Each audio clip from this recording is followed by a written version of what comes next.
What's good, YouTube? It's your boy Lethal back with another reaction video. We got a woman doesn't realize her Tinder date is a killer.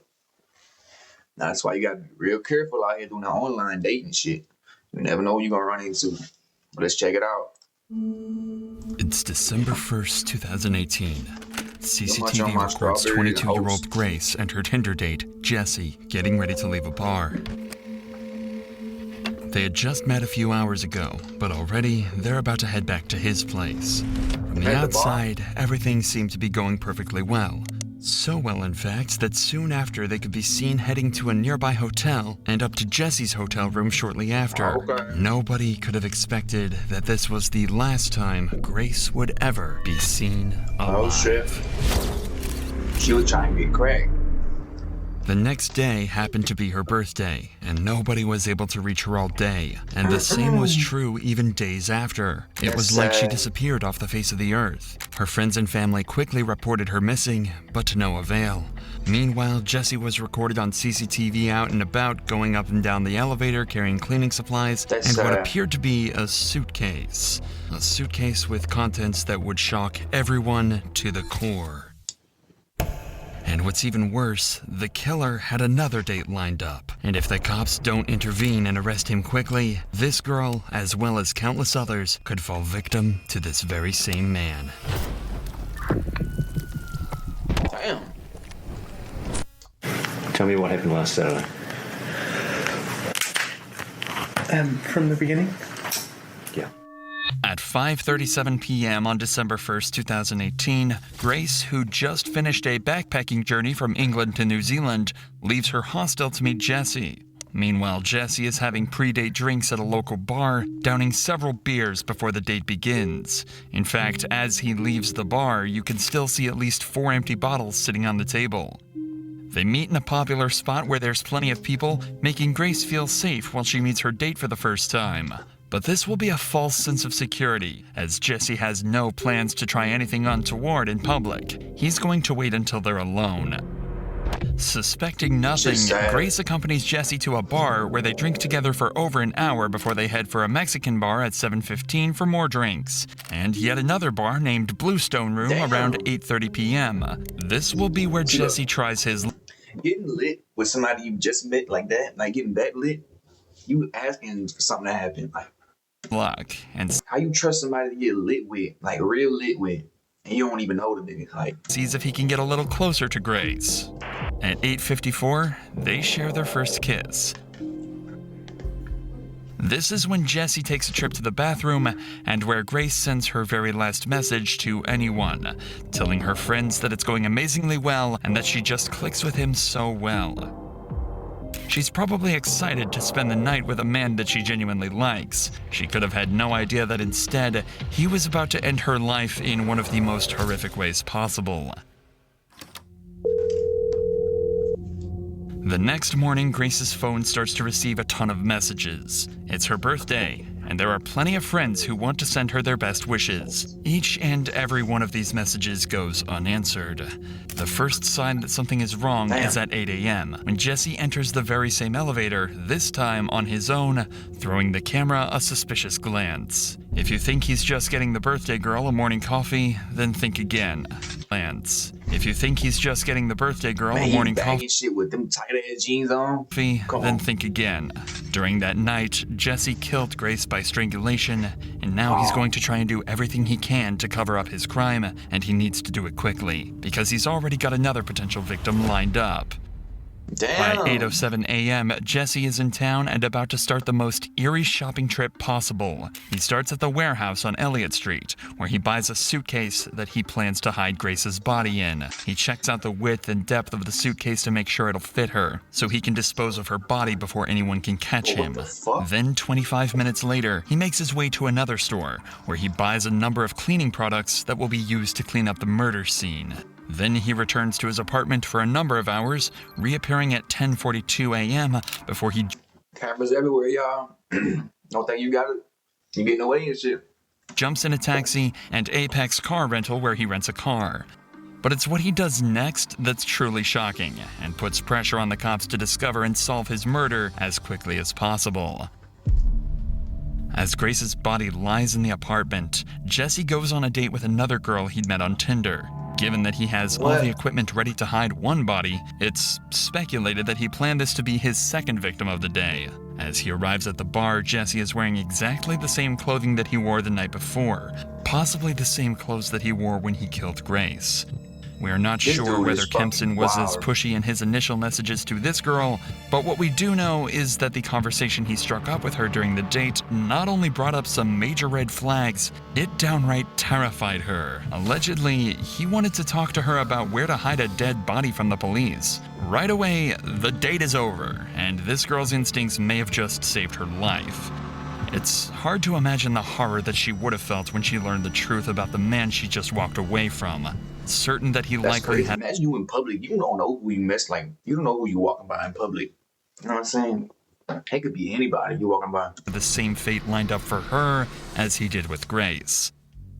At 8:56 p.m., we can see Jesse carrying a piece of equipment back to his apartment. More precisely, it's a carpet cleaner, and he's going to try and use that carpet cleaner to try and remove any trace of Grace's presence at his apartment. He's even got 2 bottles of cleaner in his hand, making sure he's got enough to get the job done. 30 minutes later, and we're greeted with the product of all his hard work. He's about to try and hide the body. He reappears in the elevator with a trolley carrying several luggage bags, one of which is the suitcase that he'd bought earlier that morning. It's way too heavy to carry, as inside is Grace's dead body. Of course, he can't walk through the streets with this amount of baggage, which is exactly why he hired the rental car. Minutes later, he's loading the rental car with all of the baggage, ready to make the next move in his attempt to cover up this murder, hiding the body in a place he thinks no one will find it. The next morning at 7 a.m., Jesse buys a shovel and heads back to his apartment, where he collects some clothing to take to the dry cleaners, destroying more potential evidence of his crime. But he's not done there, as he stops off at a random trash can, tossing a large trash bag inside. Then Jesse takes his rental car for a deep clean, paying particular attention to the rear of the vehicle, where he had stashed the suitcase containing Grace's body. And with that, his work was done. For the next 2 days, Grace's family and friends go through turmoil. Nobody has heard from her, she hasn't posted on any social media, and she isn't answering either of her 2 phones. Her family report her missing to Auckland 2 phones. Better be a business phone. Police on December 5th. Grace's father, David, even flies to Auckland and makes a heartfelt appeal for his daughter's safe return. Grace has been missing for several days, and as a family, we've been extremely concerned for her welfare. Do anybody who's seen, spoken to, or come into contact with Grace, come forward and contact the investigation team. With so much media coverage at the time, Jesse likely saw her father's appeal, and yet the family's pleas went unanswered.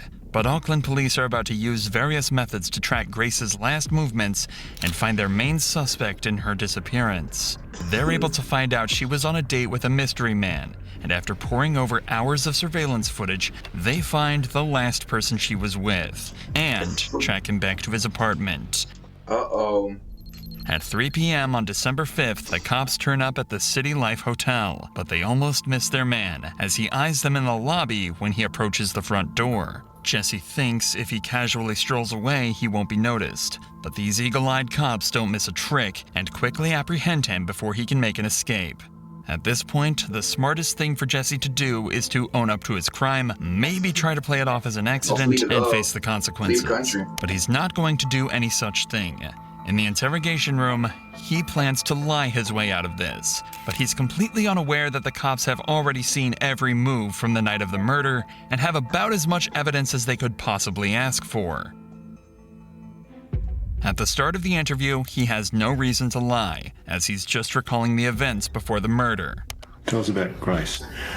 So I was talking to Grace on Tinder. Yeah. We'd matched on Friday. I saw that we'd matched the next day on Saturday. And then we met at Sky City. And then we decided that we were going up to Andy's Burger Bar, which is on the first floor.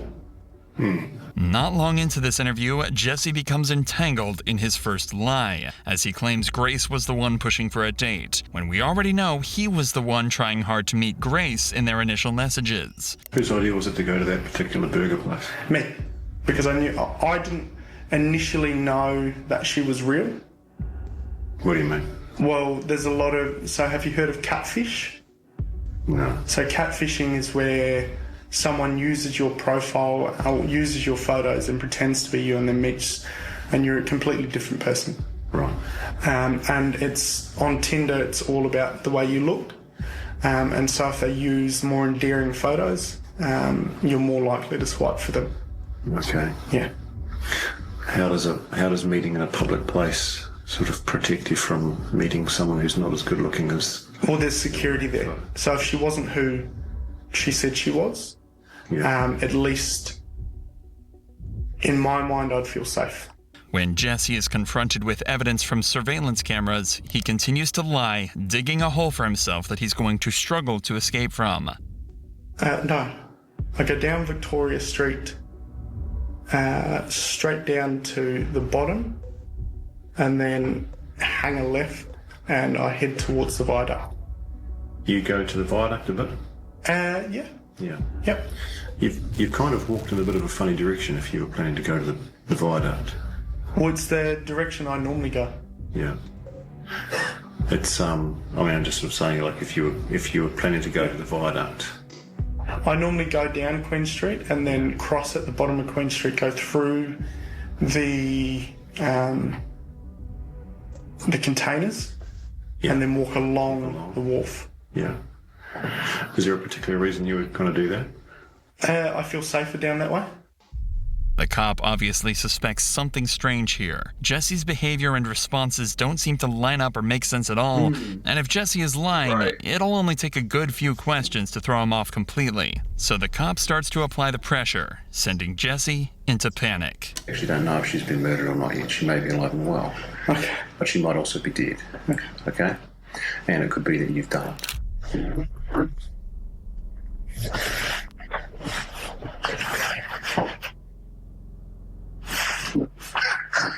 Hey, I just want to ask a question. Am I being arrested for something I didn't do? You haven't been arrested, mate. Oh. No.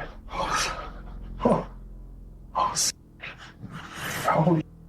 He's not being arrested just yet, but Auckland police are convinced Jesse is either behind Grace's disappearance or is at least involved. And the more they investigate this case, the more evidence they find to suggest Jesse is the one responsible. It's not just the surveillance footage that helps solve this case. Remember the new suitcase and cleaning products Jesse bought the morning after? Well, believe it or not, they were all bought on Grace's credit card, as well as an extra night's stay at the City Life Hotel. In fact, it's very possible he paid for his second date on Grace's credit card. An extra day at the hotel should give Jesse time to clean up the mess. But it's going to take more than a carpet cleaner to get rid of the evidence. When police search his apartment, they find traces of Grace's blood. The credit card payments, the witness testimony, cell phone locations placing Grace and Jesse together, and the staggering detail found in the surveillance footage backed their suspect into a corner, and in his second interview on December 7th, they left Jesse no choice but to confess. A confession that would soon lead into one of the most interesting but troubling defenses ever used in court. They're talking to me about 50 Shades of Grey, which is a sex fantasy movie that's out. We started having sex. At first it was just normal. It was very placid. And then she asked me if we could get into bondage. And then all I remember is falling asleep in the shower. I need to stop. I need to go. Would you like some fresh air? Yeah, please. I was in shock and I didn't know what to do. Wait, he's trying to play victim. I went downstairs and I was just, I don't know, I was all over the place. I didn't believe what had happened. I was just terrified and scared. I thought that she had gone. I thought she had left. Pathologist, the specialist doctor, will perform a post-mortem. Yeah. They're very skilled at establishing people's causes of death. Do you understand that? I went to the warehouse at the atrium and bought a suitcase. I went back and I was just in shock because it just didn't seem right. I left to go and get cleaning products. So I messaged a friend and said I'll meet you at Revelry. After finishing drinks with her, I got back to city life. And the whole time I just kept saying, I'm sorry. Man, And then that crying shit ain't gonna work with the detectives. and I grabbed the porter thing and I put the suitcase What sound like a female on crying? top of the porter thing. I drove the hire car into Wilson's car park and parked it. I woke up the next day at about 5 a.m. and drove the car out to Cumu at first. I picked up a shovel from ITM at Cumu. I ended up driving towards the Waitakaries. I went into the bush, I dug a hole, I went and got the suitcase and I covered the hole and then I drove. Where is her possessions? Oh, so you just told I me. threw them in the rubbish. Whereabouts? Damn. Rubbish. Right, so what items of her property have been I disposed thought you of? was trying to play victim. Everything. All of her clothing. Everything that was in the room. Whereabouts did you clean the car? The outside of the car? I think it was in Henderson. I don't know West very well. Okay. And what did you use to clean the car? A water blaster thing from a car cleaning place. Did she have Water any blast is injuries? crazy. Not that I can remember. I was just panicking. Did you inflict any injuries on her that caused her to die? No. Did you kill Grace Mullane? Okay. And you're under arrest for the murder of Grace Mullane on or about the 2nd of December. Okay. You understand? Yep. Did you intend to cause her death? No. Are you ready to take us to where she is? The media called it the 50 Shades of Grey defense. The idea is that someone may consent to being harmed during intimacy knowing the dangers involved. If they made no indication to stop, then it would be seen as an accident, and the person responsible shouldn't face a murder charge. But this defense has always been seen as more of a scapegoat, used by lawyers to try and get their defendant off with a lighter sentence, which in this case would be manslaughter. This doesn't change what happened after Grace's death, and the disturbing series of events uncovered during the investigation. From December 1st, the day before the date, all the way to December 7th, cops found Google searches made by Jesse looking for a place to hide the body. He'd also taken photos of Grace's body before and after he packed her into the suitcase. They found Grace's body on December 9th, 2018 in the Waitakere Ranges just outside of Auckland. It was determined that she was strangled and had bruises on her arms and chest consistent with being pinned down. In New Zealand, there's no such thing as first-degree or second-degree murder. All charges are treated the same, carrying a life sentence. That meant there was no investigation into the premeditation. All that mattered was if Jesse killed her or not. It was that simple. Jesse maintained his innocence, but was eventually found guilty, and on February 21st, 2020, he was sentenced to life in prison with a minimum non-parole period of 17 years. After his trial, 2 more women came forward and claimed Jesse had sexually assaulted them after they met him on Tinder. He was found guilty on those charges as well, adding another 11 years to life added to his sentence. Oh, no. Just keep him in there. Don't let him get out.